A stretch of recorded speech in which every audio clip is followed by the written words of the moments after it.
혹시 내 차 중고차로 판매할 때 딜러분들한테 맡기고 계시진 않으신가요? 그렇다면 여러분들은 수십만 원에서 수백만 원까지 손해보고 계신 걸 수도 있습니다.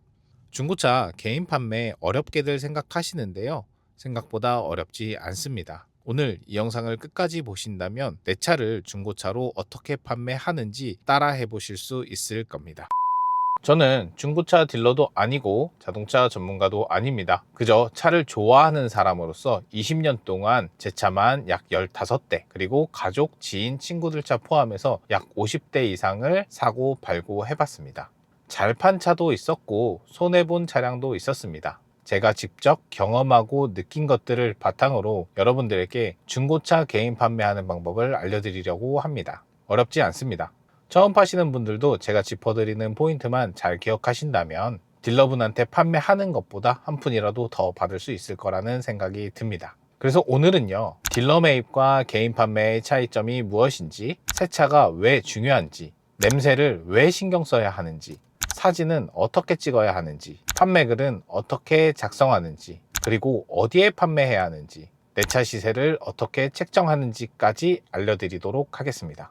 첫 번째, 딜러 매입과 개인 판매의 차이점은 아주 간단합니다. 딜러 매입은 시간도 노력도 들이지 않고 손쉽게 차량을 판매하면서 가격적으로 손해를 본다고 생각하시면 쉽습니다. 반대로 개인 판매는 비싸게 파는 게 아닙니다. 여러분들은 개인 판매하면 이득을 볼 거라고 생각하지만 개념을 다르게 잡으셔야 합니다. 딜러분들한테 팔 때보다 덜 손해보고 판다는 개념으로 다가가셔야 합니다. 그 차이는 보통 50만 원에서 100만 원 정도라고 생각하시는 게 좋습니다. 욕심을 너무 부리다 보면 오히려 시간만 끌게 되고 판매가 안 되는 경우가 꽤 있습니다. 그래서 기준을 50에서 100만 원 정도로 잡는 게 좋습니다. 사는 사람 입장에서도 개인 매물에서 조금 더 저렴하게 사고 싶어 하잖아요. 그 심리를 이해하시면 됩니다. 처음엔 번거롭고 어렵게 느껴지실 수도 있습니다. 지금부터 제가 알려드리는 포인트를 잘 따라하시면 충분히 하실 수 있을 거라는 생각이 듭니다. 첫 번째로 중요한 게 뭘까요? 세차입니다. 당연한 거죠. 실내, 실외 모두 중요하지만 판매에 더 도움이 됐던 것은 실내 세차였습니다. 차량을 판매하기로 마음먹었다면 여러분들의 개인 짐들은 모두 차량에서 빼셔야 됩니다. 짐이 있으면 사진도 너저분하게 나오고 구매자가 보러 왔을 때 구매 욕구가 들지가 않습니다. 예를 들면 우리가 집을 보러 갈 때 싹 비워져 있는 집이랑 사람이 살면서 지저분한 집이랑의 차이를 생각하시면 이해하기가 쉬우실 겁니다. 짐을 치우는 것뿐만 아니라 송풍구, 컵홀더, 발매트, 의자 틈 사이, 대시보드의 먼지 이런 것들까지 하나하나 세세하게 신경 써서 세차를 해주셔야 됩니다. 그런 사이사이 눈에 보이지 않는 곳까지 신경 썼을 때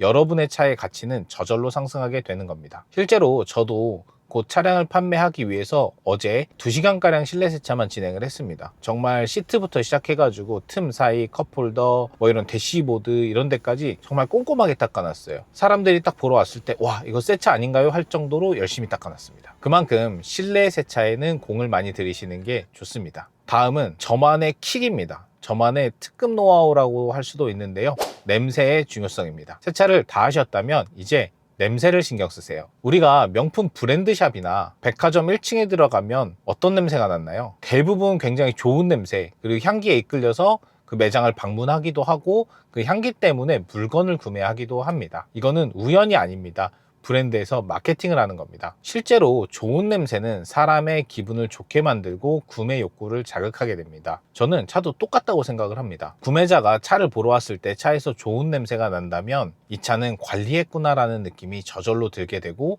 이 차를 구매하고 싶게 될 겁니다. 페브리즈나 탈취제를 사용하기도 하는데요. 저는 개인적으로 향기가 남을 수 있는 방향제를 추천드립니다. 감사하게도 이 영상을 준비하면서 유료 광고 제안이 들어왔습니다. 제품이 마음에 안 든다면 여러분들한테 별로 소개하고 싶지 않았는데요. 제가 실제로 지난주부터 이번 주까지 사용을 하고 있는데 만족스럽습니다. 방향제를 별로 좋아하지 않는 아내조차도 제가 차에 설치를 해놨더니 전화가 와서 이 방향제 뭐냐, 어디서 샀냐, 냄새가 너무 좋다 라고 말을 저한테 해주더라고요. 이 방향제는 벤볼릭이라는 회사의 제품인데요. 교보문고에 입점을 할 정도로 유명한 브랜드더라고요. 솔직히 처음에는 벤볼릭이라는 방향제를 설치하고 발향이 좀 약한 게 아닌가 좋다라는 생각을 하게 됐거든요. 근데 이제 브랜드 상세 페이지나 이런 걸 보다 보니까 유해물질을 사용하지 않았다고 합니다. 그래서 유해물질 불검출이 됐고 향이 은은한 게 이 방향제의 특징이라고 합니다. 딱 표현을 하자고 하면 우리가 빨래를 하고 좋은 섬유유연제 냄새가 은은하게 퍼지는 느낌 있잖아요. 그런 느낌이라고 생각하시면 좋습니다. 향이 은은하기 때문에 반려동물을 키우시는 분들이나 아니면 아이가 있는 집에서 방향제로 사용하기 좋은 것 같습니다. 저는 실제로 아이를 키우는 동안에 원래 방향제를 좋아하는데도 놓지 않았습니다. 왜냐면 향이 너무 강하니까 아이한테 좋지도 않고 저조차도 머리가 아프더라고요. 그래서 한동안 조금 은은한 방향제를 찾고 있었는데 마침 이 제품을 협찬받고서 써보니까 너무 좋아서 이제 아마 이 제품으로 정착할 것 같습니다. 저는 향을 두 가지를 선택했는데요. 블랙베리 앤 베이라는 향과 레몬 라벤더라는 향을 선택을 했습니다.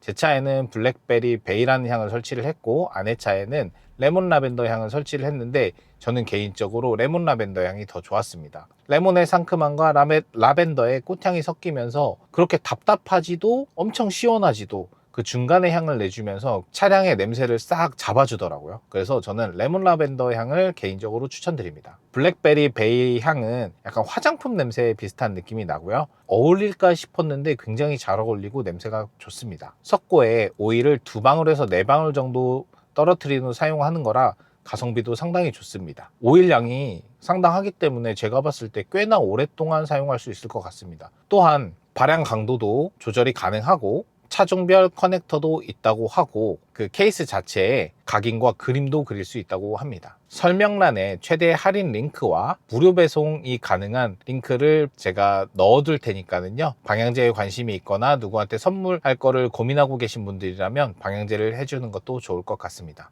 참고하시기 바랍니다. 어쨌든 냄새라는 거는 중고차를 구매할 때 구매자가 왔을 때 차량을 구매할지 말지에 대한 결정을 내리는데 중요한 요소라고 생각을 합니다. 그러니까 냄새에 꼭 신경 쓰셨으면 좋겠습니다. 다음은 사진에 관한 이야기입니다. 이제 중고차를 안 팔아보신 분들은 사진의 구도를 어떻게 잡아야 되지? 어떤 방향에서 무엇을 찍어야 되지? 라는 고민들이 많으실 겁니다. 구매자가 차를 보러 오기 전에 가장 많이 보는 것은 당연히 사진입니다. 글도 많이 보지만 사진을 더 많이 봅니다. 왜냐면 내가 직접 눈으로 확인하기 전에 평가를 할 수 있는 거는 사진이기 때문이죠. 사진에서 이미 차 상태를 어느 정도 판단을 하고 온다고 생각하시면 됩니다. 사진 찍는 게 어렵게 느껴지신다면 쉽게 생각해 보세요. 엔카, 헤이딜러 같은 중고차 사이트에 가면 수많은 판매자들이 중고차 판매 사량을 올려놨습니다. 그 사진의 구도와 방향 이런 것들을 보고 그대로 따라서 찍으시면 됩니다. 그리고 추가로 내가 강조하고 싶은 부분들을 촬영하세요. 우리가 아까 세차를 열심히 해놨으면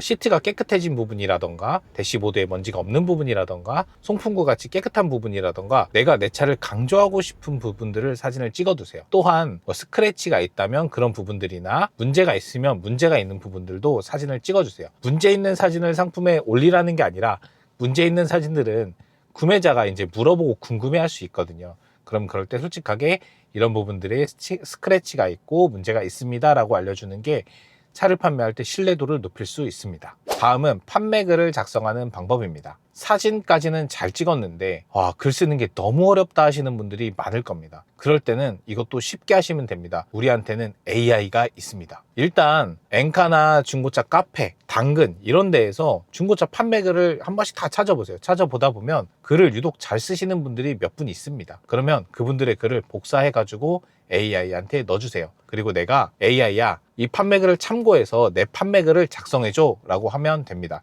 그리고 거기에 내 차의 기본 정보와 내 차의 장점, 단점, 강조하고 싶은 부분 이런 것들을 AI한테 정보를 주면 AI가 다시 써줍니다. 그러면 그걸 가지고 말투만 내 말투로 바꾸면 판매글이 굉장히 쉽게 작성하실 수 있을 겁니다. 특히 저는 단점을 넣으라고 말씀을 드립니다. 왜냐하면 장점만 있는 글은 신뢰도가 떨어진다고 생각을 합니다. 어떻게 차에 단점이 없겠습니까? 새 차를 사서 판다고 하더라도 그거를 판매하는 이유가 분명히 있을 겁니다. 개인차를 구매하시는 분들은 이 차를 판매하는 이유와 이 차의 단점도 궁금해합니다. 그 단점을 솔직하게 말할 때 오히려 신뢰도가 가기 때문에 이 차는 이런 단점이 있지만 내가 감안하고 사야겠다 라는 결정을 할 수가 있습니다. 이제 많은 분들이 가장 궁금해 하실 부분 중 하나가 그럼 어디에 올려야 하나 라고 생각을 하실 건데요. 저 같은 경우는 크게 두 군데를 추천드립니다. 첫 번째는 여러분들이 가장 많이 알고 있는 당근입니다. 당근에 들어가시면 중고차를 등록하는 부분이 있는데요. 당근에 중고차를 등록하시면 생각보다 꽤나 많은 사람들이 보고 연락이 옵니다. 게다가 당근은 판매글을 등록하는 데는 무료입니다. 당근은 아마 아주 익숙하실 거니까 쉽게 하실 수 있을 거라는 생각이 듭니다. 다음은 많은 분들이 잘 모르실 수도 있는데요. 네이버 카페입니다. 띠띠빵빵이라는 카페인데요. 이 띠띠빵빵이라는 카페는 개인 거래가 굉장히 활발한 카페입니다. 그래서 이곳을 가입하고 들어가서 보시면 얻을 수 있는 게 많습니다. 중고차 판매글은 어떻게 작성해야 되는가, 아니면 사진은 어떻게 찍어야 되는가, 아니면 개인 거래에서 조심해야 될 점은 무엇인가, 이런 것들이 수많은 고수들과 고인물들이 알려주기 때문에 궁금한 거는 거기에다가 물어보시면 잘 알려주실 겁니다. 그리고 실제로 저도 최근에는 엔카나 케이카 이런 데 올렸을 때보다 당근이나 띠띠빵빵 카페에 올렸을 때 차량 판매가 훨씬 더 빠르게 되는 것을 경험할 수 있었습니다. 자동차 동호회에 판매를 하는 것도 좋습니다. 예를 들면 아이오닉 5면 아이오닉 5 카페나 전기차 카페에 올려서 판매하는 것도 좋지만, 카페 같은 경우는 좀 전문적인 분들이 많아가지고 그런 카페보다는 오히려 띠띠빵빵이나 당근 이런 데에 판매를 해보시는 것을 추천드립니다. 엔카나 KB 차차차 그런 중고차 플랫폼들은요, 유료로 등록을 해야 되기 때문에 시간도 오래 걸리면서 돈도 들어가는 경우가 꽤 있습니다. 그래서 저는 엔카나 이런 플랫폼들은 조금 나중에 이용하시는 것을 추천드립니다. 다음은 마지막으로 시세를 책정하는 방법입니다. 가격이 너무 과하거나 너무 싸도 차량이 잘 안 팔립니다.